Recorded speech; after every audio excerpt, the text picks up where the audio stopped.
Hello everyone, स्वागत है आप सभी का हमारे इस चैनल रुपेश ऑन ड्यूटी पे। आज की इस वीडियो लेक्चर में हम लोग करने वाले हैं आरआरबी एनटीपीसी अंडर ग्रेजुएट के लिए पॉलिटी के टॉप 25 क्वेश्चंस। आप सभी की हाई डिमांड पर हमने 50 क्वेश्चंस का एक वीडियो तैयार किया है, जिसमें से आज आपको मिलेगा 25 क्वेश्चंस का पहला पार्ट। तो चलिए बिना किसी देरी के वीडियो स्टार्ट करते हैं। तो हमारा आज का पहला क्वेश्चन है, मौलिक कर्तव्य को भारतीय संविधान के किस संशोधन अधिनियम द्वारा जोड़ा गया था? तो मौलिक कर्तव्य यानी कि फंडामेंटल राइट्स। तो फंडामेंटल राइट्स जो हैं ये हमारे ओरिजिनल कॉन्स्टिट्यूशन में नहीं था। इसे हमने 42nd कॉन्स्टिट्यूशनल अमेंडमेंट 1976 के द्वारा जोड़ा। इसे बेसिकली मिनी कॉन्स्टिट्यूशन यानी कि लघु संविधान भी कहा जाता है।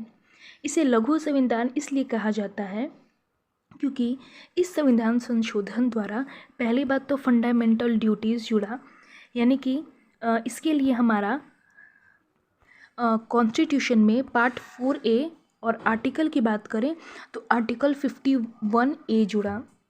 नेक्स्ट इसमें चेंजेस क्या हुआ, इसमें आपके 3 शब्द जोड़े गए। हमारा जो प्रियम्बल है उसमें 3 शब्द जोड़ा गया। वो कौन कौन से 3 शब्द थे ये आपको ध्यान रखना है। समाजवादी जोड़ा गया।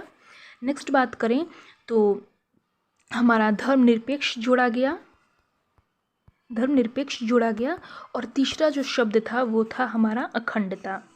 इंग्लिश में बात करें तो सोशलिस्ट, सेक्युलर एंड इंटीग्रिटी। तो ये तीनों शब्द जो है वो हमारा 42nd कॉन्स्टिट्यूशनल अमेंडमेंट द्वारा ही जोड़ा गया था। और इसी संशोधन अधिनियम में लोकसभा और विधानसभा का जो टेन्योर है, जो कार्यकाल है, उसे 5 साल से बढ़ाकर 6 साल किया गया था। ठीक है, तो ये मौलिक कर्तव्य जो है ये 42nd कॉन्स्टिट्यूशनल अमेंडमेंट के द्वारा जोड़ा गया। बात करें अगर 44th संविधान संशोधन अधिनियम की, तो इसके द्वारा संपत्ति का अधिकार जो फंडामेंटल राइट था, जो पहले आर्टिकल 19(1)(f) और आर्टिकल 32 में मेंशन था, इसे 44वां संविधान संशोधन अधिनियम द्वारा कानूनी अधिकार में बदल दिया गया और पार्ट 12 में आर्टिकल 300A में इसे ऐड किया गया। बात करें अगर 52nd कॉन्स्टिट्यूशनल अमेंडमेंट की, तो इसके द्वारा जो है 10th शेड्यूल यानी कि 10वीं अनुसूची जोड़ा गया, जिसमें दल बदल से संबंधित जो है वो प्रावधान दिए गए। नेक्स्ट बात करें हम 61st कॉन्स्टिट्यूशनल अमेंडमेंट की, तो इसके द्वारा जो है वो मतदान की आयु जो है ये वो 21 वर्ष से हमारा घटा करके 18 वर्ष की गई थी।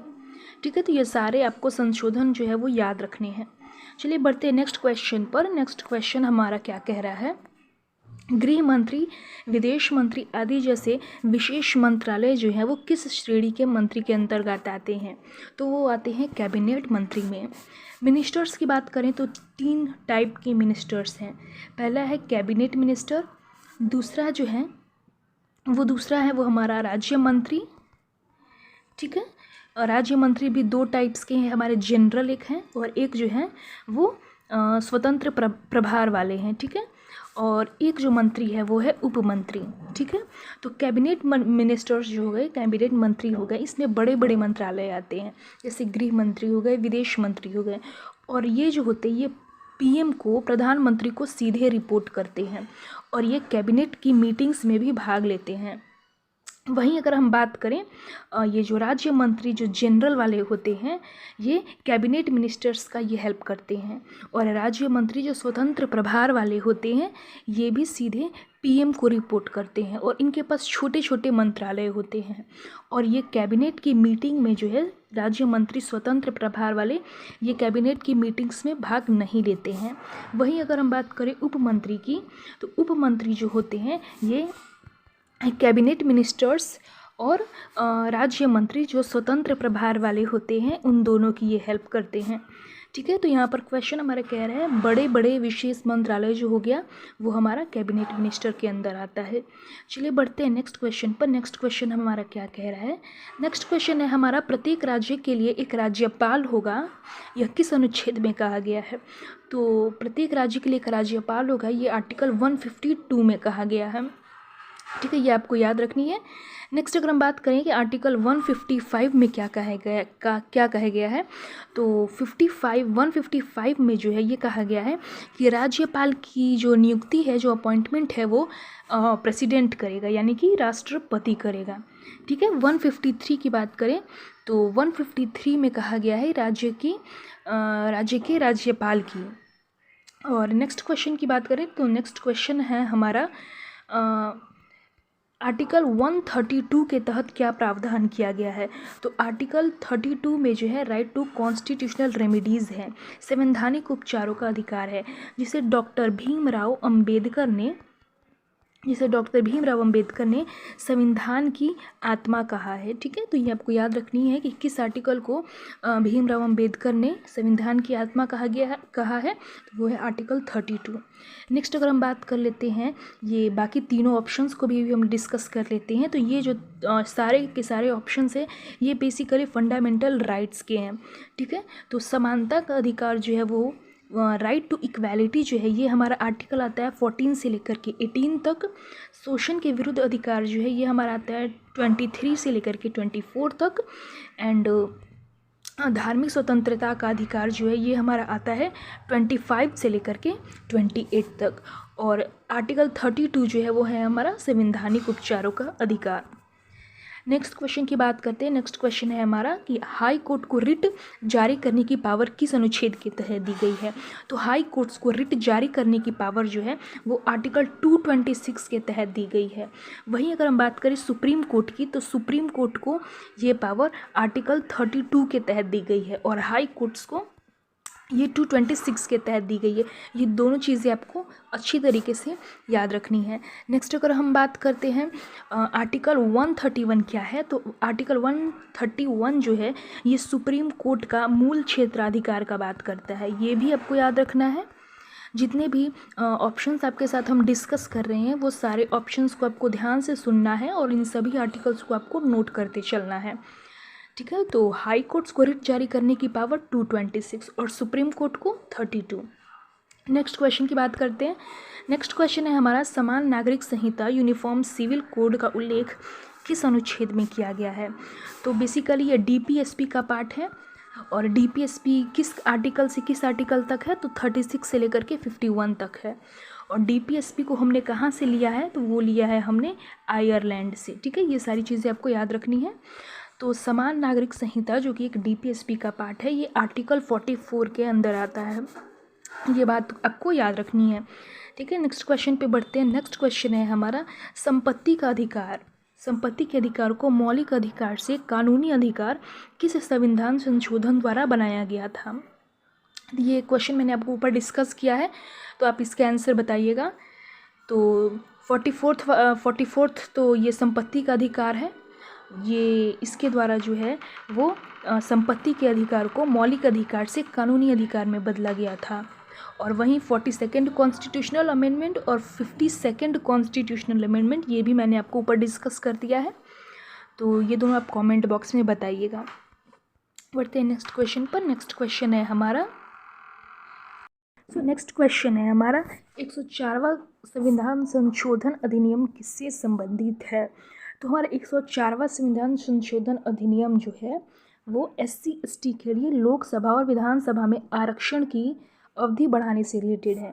इस संविधान संशोधन, इस कॉन्स्टिट्यूशनल अमेंडमेंट के द्वारा 2030 तक जो है लोकसभा और विधानसभा में SC और ST सीट जो है वो रिजर्व किया गया था। ठीक है, ये बात आपको याद रखनी है। तो 101 से लेकर के 106 तक के सारे अमेंडमेंट्स मैं आपके साथ डिस्कस कर लेती हूँ। ठीक है, आपको ध्यान से ये चीज़ें देखनी है। बात करते हैं 101वां संविधान संशोधन, 102, 103। पहले इन तीनों को हम डिस्कस कर लेते हैं। तो 101वां संविधान संशोधन जो है, इसके माध्यम से GST को लागू किया गया था। ये बहुत बार एग्ज़ाम में आ चुका है, इसे आपको अच्छी तरीके से याद रखनी है। 102वां संविधान संशोधन, इसके द्वारा जो है OBC आयोग को जो है वो एक संवैधानिक दर्जा दिया गया था। ये भी चीज़ें आपको याद रखनी है। 101 से लेकर के 105 तक का सारा संविधान संशोधन आपको लाइन से याद होना चाहिए। ठीक है। बात करें 103वां संविधान संशोधन की, तो 103वां संविधान संशोधन के माध्यम से आपको EWS कैटेगरी के जितने भी लोग हैं उन सभी को 10% का रिजर्वेशन दिया गया था। ये 10% का जो रिजर्वेशन है ये इन्हें शैक्षणिक संस्थानों में दिया गया था। ठीक है। अब हम बात कर लेते हैं 104, 105 और 106 की। तो 104वां संविधान संशोधन अधिनियम से SC और ST, जो कि हमारा क्वेश्चन था, SC ST रिजर्वेशन को जो है वो 2030 तक जो है वो बढ़ा दिया गया था और इसी के माध्यम से एंग्लो इंडियन की जो सीट है उसको ख़त्म किया गया था। 105वां संविधान संशोधन की बात करें तो इसके द्वारा राज्य को जो है OBC सूची बनाने का अधिकार दिया गया था। और 106वां संविधान संशोधन अधिनियम जो है ये आपको पता ही होगा, ये नारी शक्ति वंदन अधिनियम से रिलेटेड है। नारी शक्ति वंदन अधिनियम, ठीक है। तो ये 101 से लेकर के 106 तक के सारे अमेंडमेंट्स हमने आपसे डिस्कस किए। तो 104वां संविधान संशोधन जो है वो SC ST के लिए लोकसभा और विधानसभा में आरक्षण की अवधि बढ़ाने से रिलेटेड है। और EWS वाला तो मैंने आपको बताया, ये 103वां संविधान संशोधन है।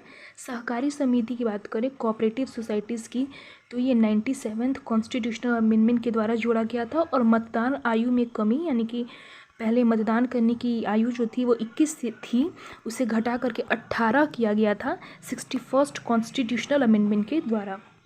चलिए बढ़ते हैं नेक्स्ट क्वेश्चन पे। नेक्स्ट क्वेश्चन है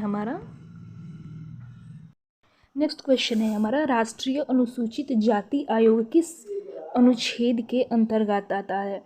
तो ये जो हमारा राष्ट्रीय अनुसूचित जाति आयोग जो है वो आर्टिकल 338 के तहत आता है।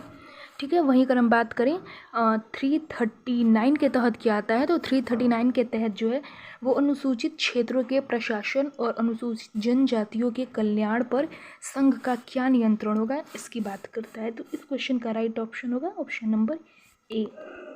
नेक्स्ट क्वेश्चन की बात कर लेते हैं। नेक्स्ट क्वेश्चन क्या कह रहा है हमारा, नेक्स्ट क्वेश्चन है असम, मेघालय, त्रिपुरा और मिजोरम के जनजातीय क्षेत्रों के विशेष प्रावधान किस अनुच्छेद के तहत दिए गए हैं। तो इसके लिए सबसे पहले हम आर्टिकल शेड्यूल की बात करें, तो इसके लिए शेड्यूल जो है वो है हमारा सिक्स्थ शेड्यूल, यानी कि 6ठी अनुसूची। और किस आर्टिकल के तहत है, तो ये जो है ये आर्टिकल 244A के तहत है। ठीक है। तो ये चीज़ें आपको याद रखनी है। चलिए बढ़ते हैं नेक्स्ट क्वेश्चन पर। नेक्स्ट क्वेश्चन हमारा कह रहा है कि राष्ट्रपति को वित्तीय आपात लगाने की शक्ति किस अनुच्छेद के तहत दी गई है। जैसा कि आप सभी जानते हैं कि राष्ट्रपति को आपातकाल की शक्ति दी गई है। इसके लिए 3 आर्टिकल्स राष्ट्रपति के लिए हैं, 352 है, 356 है एंड 360 है। ठीक है। 352 में अगर हम बात करें तो राष्ट्रपति को राष्ट्रीय आपात लगाने की पावर दी गई है। ठीक है। 356 में अगर हम बात करें तो इसे राष्ट्रपति को इस आर्टिकल से राष्ट्रपति शासन लगाने की पावर दी गई है। और अगर 360 आर्टिकल की बात करें तो 360 आर्टिकल से प्रेसिडेंट को वित्तीय आपात लगाने की पावर दी गई है। तो ये जो है ये तीन आर्टिकल्स जो है वो राष्ट्रपति को आपातकाल की शक्ति प्रदान करता है। 352 राष्ट्रीय आपात, 356 राष्ट्रपति शासन और 360 वित्तीय आपात की बात करता है। ठीक है। तो हमारा क्वेश्चन कह रहा है कि राष्ट्रपति को वित्तीय आपात लगाने की शक्ति, तो 352 में हमारा राष्ट्रीय आपात है और 356 में हमारा राष्ट्रपति शासन है। ठीक है। अगर हम बात करें 352 के तहत जो राष्ट्रीय आपात लगता है वो उसमें जो है वो प्रेसिडेंट ये 1 महीने के लिए ही लगा सकता है। अगर ऐसी कंडीशन आ जाती है कि ये जो आपात है इसको और बढ़ाना पड़ता है और इसे ज़्यादा दिन तक लागू करना पड़ता है तो ये केस जो है वो संसद के पास, पार्लियामेंट के पास चला जाता है। ठीक है। जहाँ पार्लियामेंट में लोकसभा और राज्यसभा जो है 2/3 ठीक है, 2/3 बहुमत से, विशेष बहुमत, स्पेशल मेजॉरिटी से पारित कर देता है, तो ये जो राष्ट्रीय आपात है, जो राष्ट्रीय आपात है वो 6 मंथ के लिए आगे बढ़ता है। ठीक है, तो इस तरीके से अगर पार्लियामेंट 6 मंथ के लिए अगर फिर से आगे बढ़ा देता है तो राष्ट्रीय आपात की अवधि बढ़ जाती है। ठीक है, और अगर हम बात करें 356 के तहत जो राष्ट्रपति शासन लगाने की पावर दी गई है प्रेसिडेंट को, इसके तहत क्या होता है कि अगर राष्ट्रपति इसके तहत 2 महीने के लिए शासन लगा सकता है, राष्ट्रपति शासन। ठीक है, अगर ऐसी कंडीशन आ जाती है कि आपात का डेट जो होता है आपात और दिन तक लगाना पड़ता है, तो इस कंडीशन में ये जो केस होता है ये फिर से संसद के पास चला जाता है, जहां लोकसभा और राज्यसभा के जो सदस्य जो है वो साधारण बहुमत से, ठीक है, उसमें था ये 352 वाले में था स्पेशल मेजॉरिटी से।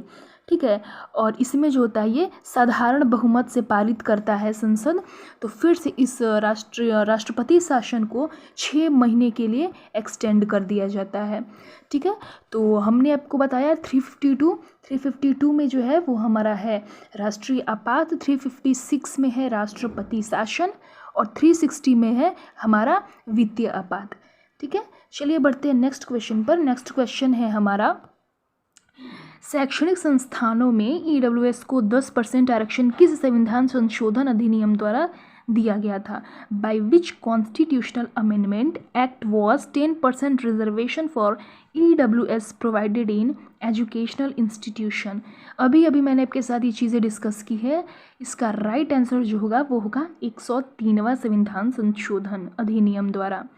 ठीक है, 101वां में मैंने आपको बताया था जीएसटी लागू किया गया था, और 102 में मैंने आपको बताया था कि ओबीसी आयोग को जो है वो संवैधानिक दर्जा दिया गया था, और 103वां में ईडब्ल्यूएस को किसी भी एजुकेशनल इंस्टीट्यूशन में 10% का रिजर्वेशन, और 104वां जो कॉन्स्टिट्यूशनल अमेंडमेंट था इसमें एससी और एसटी आरक्षण, ये भी हमारा क्वेश्चन ऊपर डिस्कस किया जा चुका है, एससी एसटी रिजर्वेशन जो है वो 2030 तक एक्सटेंड कर दिया गया था, और 104वां संविधान संशोधन में ही एंग्लो इंडियन की जो सीट है वो समाप्त कर दी गई थी। ठीक है, तो मैंने आपको जो 101 से लेकर के 106 तक के संशोधन बताए हैं, ये आपको एकदम लाइन से याद होने चाहिए। ठीक है, तो हमारा क्वेश्चन क्या था, ईडब्ल्यूएस को 10% का रिजर्वेशन, तो 103वां संविधान संशोधन द्वारा। ठीक है, चलिए बढ़ते हैं नेक्स्ट क्वेश्चन पर। नेक्स्ट क्वेश्चन है हमारा, नागालैंड को विशेष प्रावधान जो है वो किस अनुच्छेद के तहत दिया गया है? तो नागालैंड को विशेष प्रावधान जो है ये आपको याद रखनी है, बहुत इंपॉर्टेंट क्वेश्चन है, 371A के तहत दिया गया है। ये पिछले साल भी ये क्वेश्चन रिपीट हुआ है, तो आपको ये याद रखना है। नागालैंड को विशेष प्रावधान 371 के तहत दिया गया है। वहीं अगर हम बात करें 371C में, तो इसमें जो है इसमें मणिपुर को विशेष प्रावधान, स्पेशल प्रोविज़न दिया गया है। ठीक है, अगर हम बात करें 371B की, तो 371B में असम को विशेष प्रावधान दिया गया है। ठीक है, तो बी में है हमारा असम, ठीक है, ए में है हमारा नागालैंड, ये आपको तीनों याद होना चाहिए, ABC, और 371C में जो है उसमें हमारा आ जाता है मणिपुर। ठीक है, तो आपको ये कमेंट बॉक्स में बताना है कि 371A, 371B और 371C में किन किन राज्यों को विशेष प्रावधान दिया गया है। ए में दिया गया है नागालैंड को, बी में दिया गया है असम को, और सी में दिया गया है मणिपुर को। ये आपको याद रखना है। बढ़ते हैं नेक्स्ट क्वेश्चन पर। नेक्स्ट क्वेश्चन हमारा कह रहा है कि अनुच्छेद 302 जो है वो किससे संबंधित है? तो ये जो है ये हमारा अंतर्राज्यीय व्यापार एवं वाणिज्य पर प्रतिबंध लगाने की संसद की शक्ति से रिलेटेड है। वित्त आयोग की बात करें तो ये इसके लिए आर्टिकल है 280, और सर्वोच्च न्यायालय के क्षेत्राधिकार की बात करें तो इसके लिए जो हमारा आर्टिकल है वो है 131। ठीक है, और राष्ट्रपति के निर्वाचन के लिए कौन सा आर्टिकल है ये आपको कमेंट बॉक्स में बताना है। तो हमारा पूछा है क्वेश्चन था कि आर्टिकल 302 में क्या है, तो आर्टिकल 302 में हमारा है parliament's power to impose restrictions on interstate trade and commerce. ठीक है, चलिए बढ़ते हैं नेक्स्ट क्वेश्चन पर। नेक्स्ट क्वेश्चन हमारा कह रहा है मतदान की आयु 21 वर्ष से घटाकर 18 वर्ष किस संविधान संशोधन द्वारा की गई? तो ये किया गया हमारा 61 कॉन्स्टिट्यूशनल अमेंडमेंट के द्वारा। ठीक है, ये आपको याद रखना है। 61वां संविधान संशोधन अधिनियम द्वारा मतदान की आयु जो है वो 21 वर्ष से घटा करके 18 वर्ष कर दी गई थी। वही अगर हम बात करते हैं 52nd कॉन्स्टिट्यूशनल अमेंडमेंट से क्या किया गया था, तो हमारे संविधान में 10वीं अनुसूची जोड़ी गई थी, यानी कि 10th शेड्यूल जोड़ा गया था। ठीक है, जिसमें दल बदल संबंधी प्रावधान दिए गए हैं।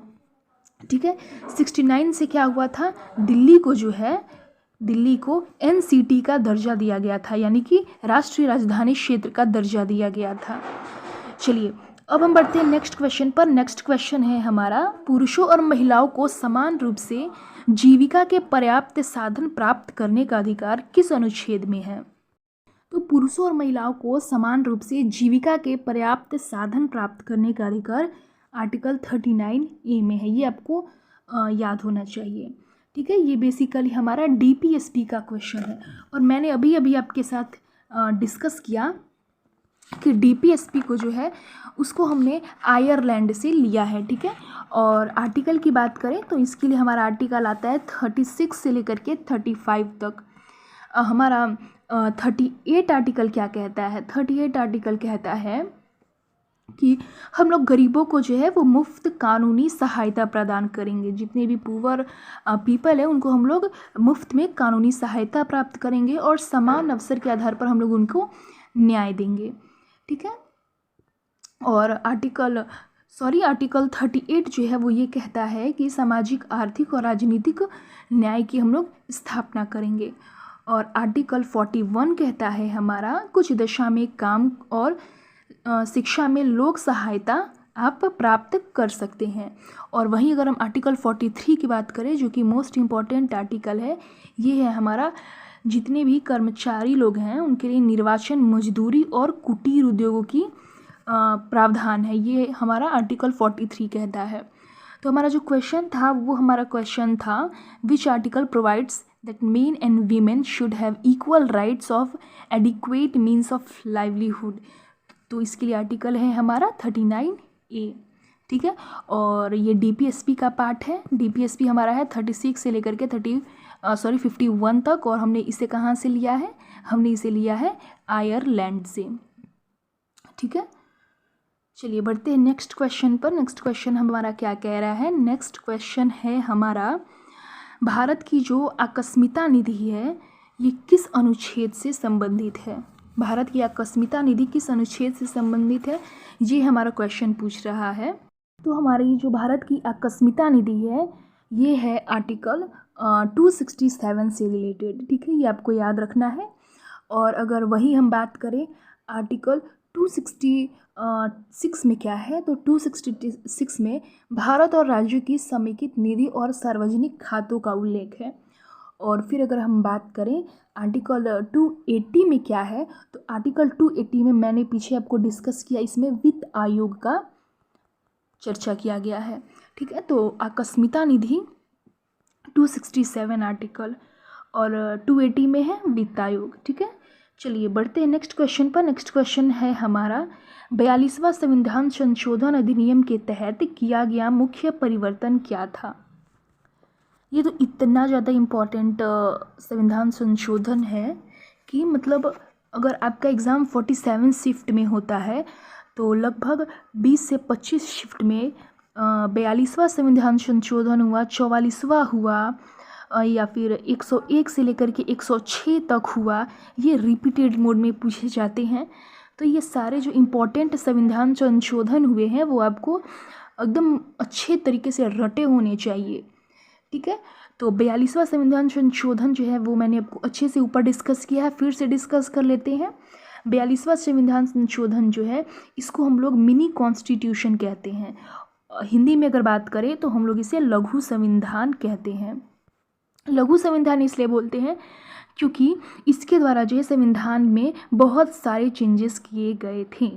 जैसे कि बात करें तो हमारे प्रियम्बल जो है, हमारे प्रियम्बल में 3 शब्द जोड़ा गया था, मैंने ऊपर डिस्कस किया आपके साथ। पहला जो शब्द ऐड किया गया था वो था समाजवादी। दूसरा जो शब्द ऐड किया गया था वो था धर्मनिरपेक्ष, ठीक है।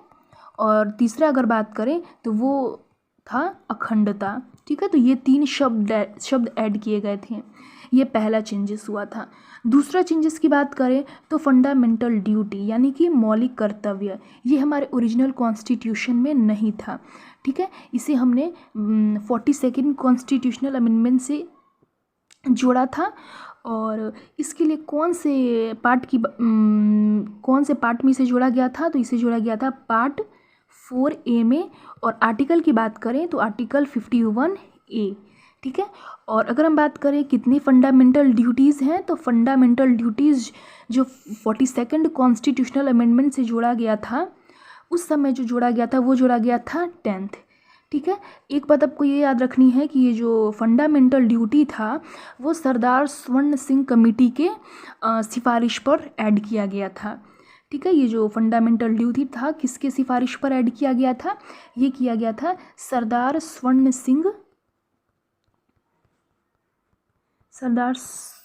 सिंह समिति के सिफारिश पर, ठीक है। उस समय जो है वो केवल 10 मौलिक कर्तव्य, 10 फंडामेंटल राइट ऐड किए गए थे, फंडामेंटल ड्यूटी। लेकिन बाद में जो है 11th फंडामेंटल ड्यूटी कब ऐड किया गया, ये ऐड किया गया 86th कॉन्स्टिट्यूशनल अमेंडमेंट 2002 के द्वारा, जिसमें कहा गया है कि 6 से 14 साल के जितने भी बच्चे हैं उनको फ्रीली एजुकेशन प्रोवाइड कराई जाएगी, ठीक है। तो ये हमारा 11th फंडामेंटल ड्यूटी ऐड किया गया था 86th कॉन्स्टिट्यूशनल अमेंडमेंट के द्वारा, ठीक है। तो मैंने आपको बताया पहला चीज़ 3 शब्द जोड़े गए। फिर दूसरा मैंने आपको बताया, 1 मिनट रुक जाइए। पहला मैंने बताया कि आपको 3 शब्द जोड़े गए। दूसरा मैंने आपको बताया कि फंडामेंटल ड्यूटी जोड़ा गया किसके सिफारिश पर, तो सरदार स्वर्ण सिंह समिति की सिफारिश पर। उस टाइम केवल 10 ही फंडामेंटल ड्यूटी ऐड किए गए थे। 11th वाला जो है वो 86th कॉन्स्टिट्यूशनल अमेंडमेंट 2002 द्वारा जोड़ा गया, जो था राइट टू एजुकेशन, ठीक है। और इसी के द्वारा जो थर्ड चीज़ वो ऐड की गई थी वो थी लोकसभा और विधानसभा का जो टेन्योर था वो 5 साल से 6 साल कर दिया गया था। और समवर्ती सूची में 5 जो सब्जेक्ट थे वो राज्य सूची से भी लाए गए थे, ठीक है। इसलिए इतने सारे चेंजेस एक साथ किए गए थे, करीबन 6 से 7 चेंजेस किए गए थे। इसलिए 42nd कॉन्स्टिट्यूशनल अमेंडमेंट को जो है वो उसको मिनी कॉन्स्टिट्यूशन कहा जाता है, ठीक है। तो हमारा क्वेश्चन क्या था, क्वेश्चन था हमारा 42वां संविधान संशोधन अधिनियम के तहत किया गया मुख्य परिवर्तन क्या था। तो इसके तहत मौलिक कर्तव्य को जोड़ा गया था। ये तो अब आपको अच्छे से याद हो गया होगा 42nd कॉन्स्टिट्यूशनल अमेंडमेंट। पंचायती राज कब जोड़ा गया, ये भी बहुत इंपॉर्टेंट क्वेश्चन है। तो पंचायती राज जो है ये भी हमारे ओरिजिनल कॉन्स्टिट्यूशन में नहीं था। पहले तो बात करें पंचायती राज की, तो इसे जोड़ा गया था 73rd, ठीक है। चलिए पंचायत से रिलेटेड जितने भी इंपॉर्टेंट पॉइंट्स हैं उनको डिस्कस कर लेते हैं, ठीक है। पंचायतों को जो है 73rd कॉन्स्टिट्यूशनल अमेंडमेंट 1992 के द्वारा ऐड किया गया था, ठीक है। किस शेड्यूल में, हमारे पास जब हमारा कॉन्स्टिट्यूशन बना था तो हमारे पास 8 शेड्यूल थे, ठीक है, 8 अनुसूची थी। लेकिन बाद में 4 और ऐड किया गया जिसकी वजह से अभी 12 अनुसूची हो गए हैं।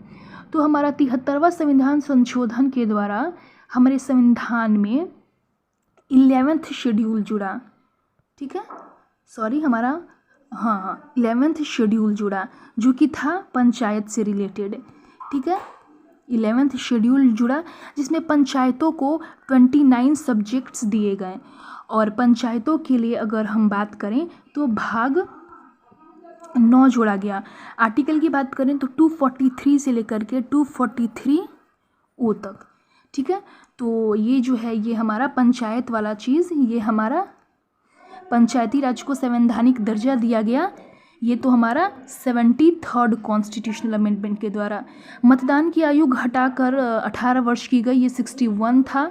और शिक्षा का अधिकार मौलिक अधिकार बना दिया गया, ये भी हमारा ये भी मैंने आपके साथ अभी डिस्कस किया।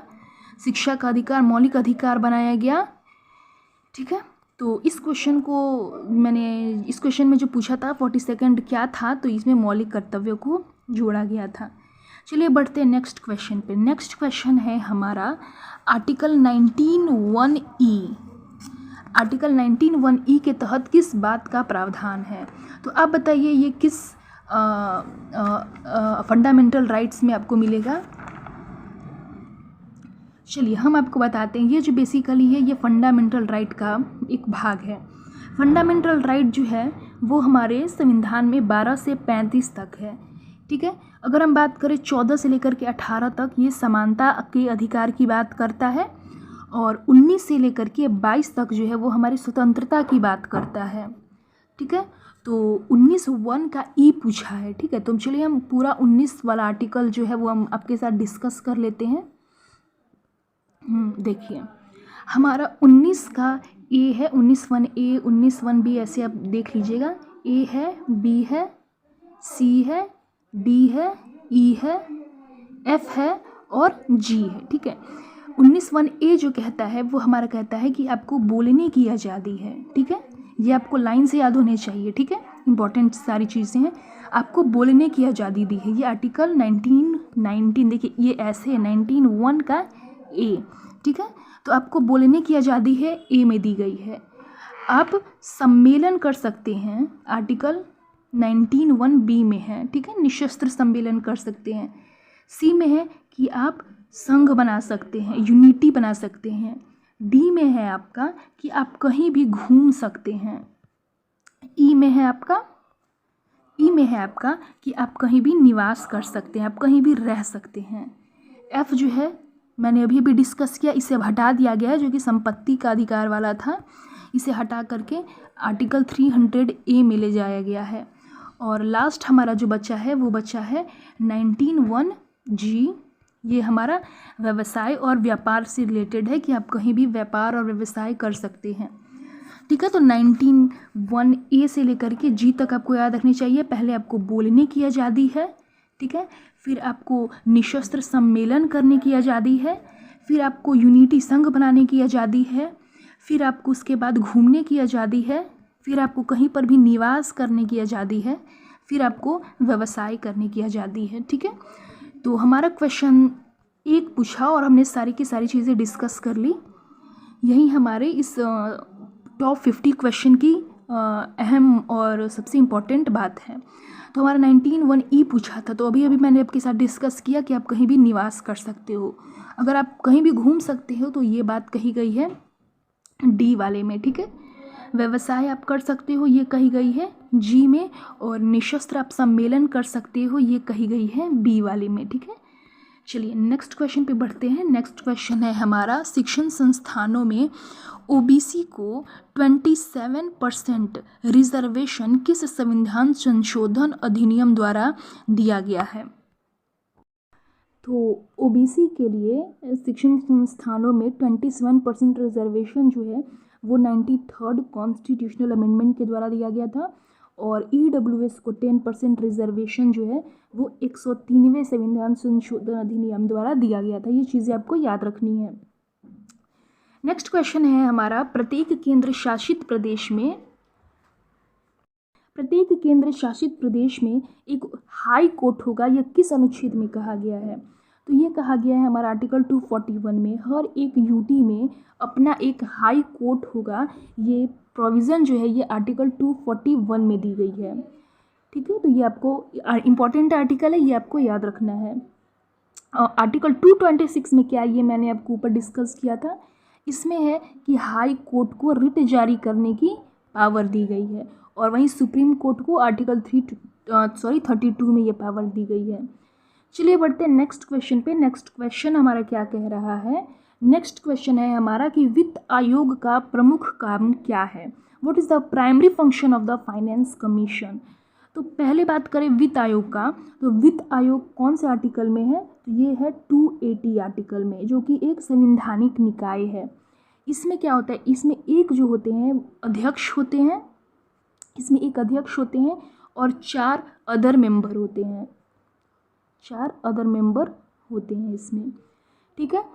वित्त आयोग का जो है 2 प्रमुख काम होता है, ठीक है।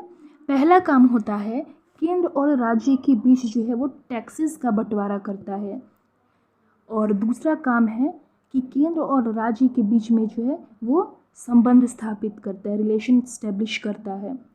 तो हमारा क्वेश्चन है वित्त आयोग का प्रमुख काम क्या है। तो वित्त आयोग का प्रमुख काम जो है वो है केंद्र और राज्य सरकार के बीच राजस्व वितरण की सिफारिश करना। चलिए बढ़ते हैं नेक्स्ट क्वेश्चन पर। नेक्स्ट क्वेश्चन हमारा क्या कह रहा है, नेक्स्ट क्वेश्चन है हमारा राष्ट्रपति शासन जो है वो अधिकतम कितने समय तक लागू रह सकता है। तो राष्ट्रपति शासन मैंने आपको बताया ये 356 आर्टिकल के तहत राष्ट्रपति को ये पावर दी गई है, ठीक है। तो कितने समय तक ये लागू रह सकता है, इसकी सारी कंडीशंस को हम जान लेते हैं। तो राष्ट्रपति शासन जो है ये 356 में है। आर्टिकल 365 के तहत ये कहा गया है, चलिए हम इसको डिटेल में आपके साथ डिस्कस करते हैं। आर्टिकल 365 के तहत केंद्र सरकार को यह पावर दिया गया है कि अगर वो राज्य सरकार को कोई भी अगर निर्देश देता है, किसी भी चीज़ को लेकर के कोई भी अगर निर्देश देता है राज्य सरकार को, और अगर राज्य सरकार उस निर्देश को यानी कि केंद्र सरकार द्वारा दिए गए निर्देश को अगर मना कर देता है, अगर केंद्र सरकार राज्य सरकार को किसी चीज़ को लेकर के निर्देश देता है और राज्य सरकार उसको मना कर देता है, तो इस कंडीशन में केंद्र सरकार जो है वो राष्ट्रपति से बोलेगा कि देखिए हमने राज्य सरकार में ये बात कही कि आप ये करो वो करो, ये करो वो करो, लेकिन वो हमारी बात सुन नहीं रहा है, आप इस पर राष्ट्रपति शासन लगाओ। तो इस कंडीशन में जो है राष्ट्रपति शासन लगाएगा, ठीक है। शुरू में जो है वो राष्ट्रपति शासन जो है राष्ट्रपति द्वारा 2 मंथ के लिए लगाया जाएगा राज्य सरकार पर, ठीक है, 2 महीने के लिए लगाया जाएगा।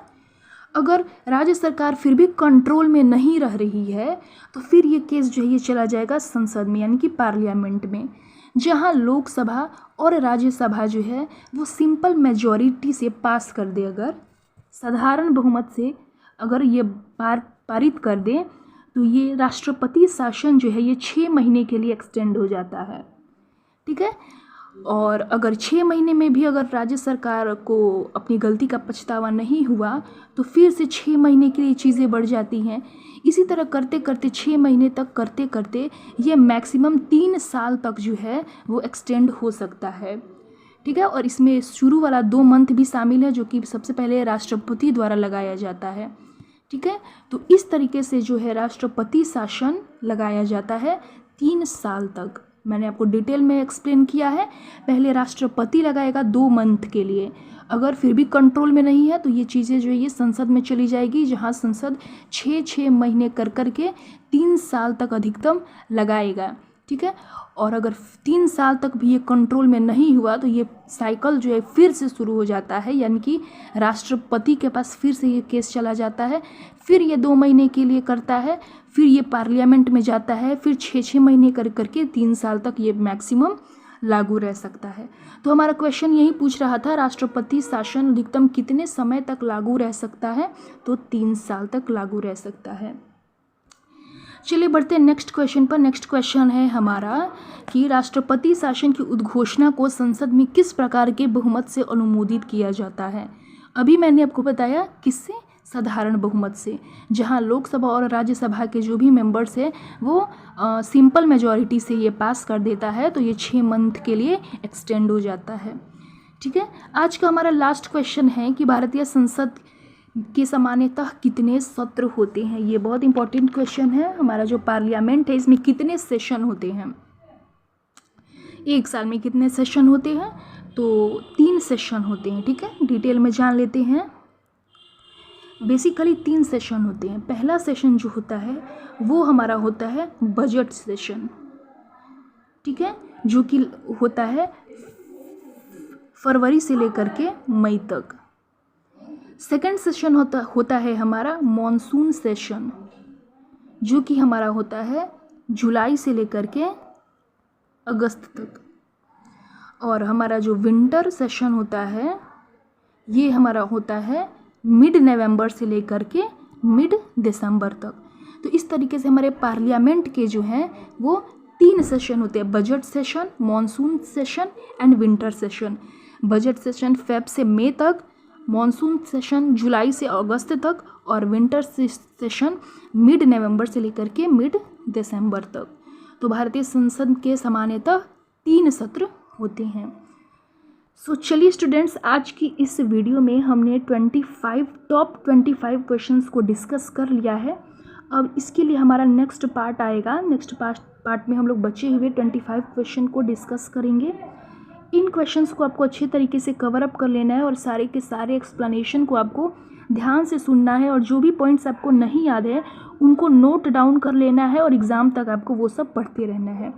तो आज की ये क्लास आपको कैसी लगी, मेरा एक्सप्लेनेशन कैसा लगा, आप ये कमेंट बॉक्स में बताइएगा। और सेकंड पार्ट का वेट कीजिएगा, सेकंड पार्ट भी बहुत जल्द आएगी। तब तक के लिए वीडियो को लाइक कीजिएगा और चैनल को सब्सक्राइब कीजिएगा, और अपने सारे फ्रेंड्स के साथ ज़रूर शेयर कीजिएगा।